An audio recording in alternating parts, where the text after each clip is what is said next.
Naglitawan ang mga problema sa tubig ng mga consumer sa ilang lugar sa Luzon sa paggulong na investigasyon sa Prime Water. Ayon sa Local Water Utilities Administration, nakumpirma nila ang mga reklamo ng puntahan nila ang ilang probinsyang sinusuplayan ng Prime Water. Wala pang pahayag ang kumpanya. Narito ang aking unang balita. Maruming tubig, amoy o lasang kalawang, o malansa, at may pagkakataon pang wala talagang tubig. Kabilang ito sa mga problemang naglitawan matapos paimbestigahan ni Pangulong Bongbong Marcos sa Local Water Utilities Administration o LUWA ang sanhi ng kawalan ng tubig sa banyo ng ininspeksyong eskwelahan sa Bulacan. Isa sa kanilang iniimbestigahan ang water concessionaire na Prime Water. Ito sa revalidation of the initial investigation report natin na sinimulan natin noong Mayo.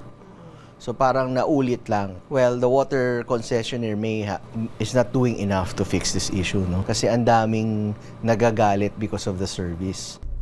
Nagpunta daw ang mga inhenyero ng luwa sa Laguna, Quezon, Pampanga, Nueva Ecija, La Union at Pangasinan para kumpirmahin ang mga reklamo. Pinavalidate namin kasi meron naman kaming listahan na water districts na gustong kumalas.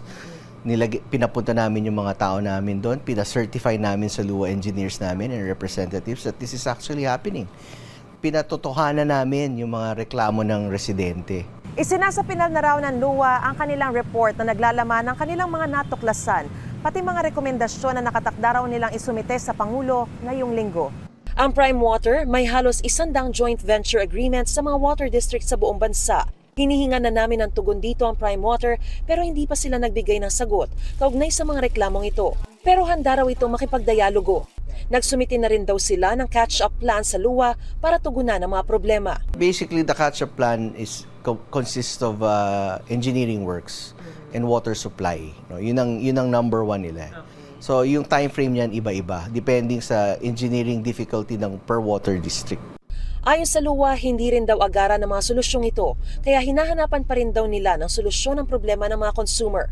Nauna na rin sinabi ng Prime Water na naiintindihan nila ang kahalagahan ng di napuputol na supply ng tubig, lalo na sa mga eskwelahan. Nananatili rin daw silang nakatuon sa pagbibigay ng maaasahang serbisyo sa tubig at seryoso rin daw nilang tinutugunan ang lahat ng reklamo o issue kaugnay nito. Sa San Jose del Monte, Bulacan, napaagaraw ang pagputol sa kontrata ng Prime Water pero may legalidad pa itong kinakaharap dahil 25 taon ang kontratang pinirmahan.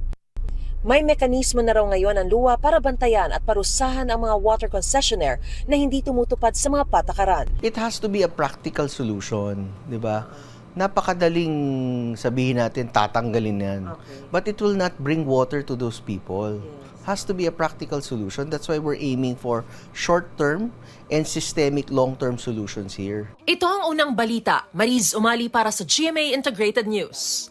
Gusto mo bang mauna sa mga balita? Mag-subscribe na sa GMA Integrated News sa YouTube at tumutok sa unang balita.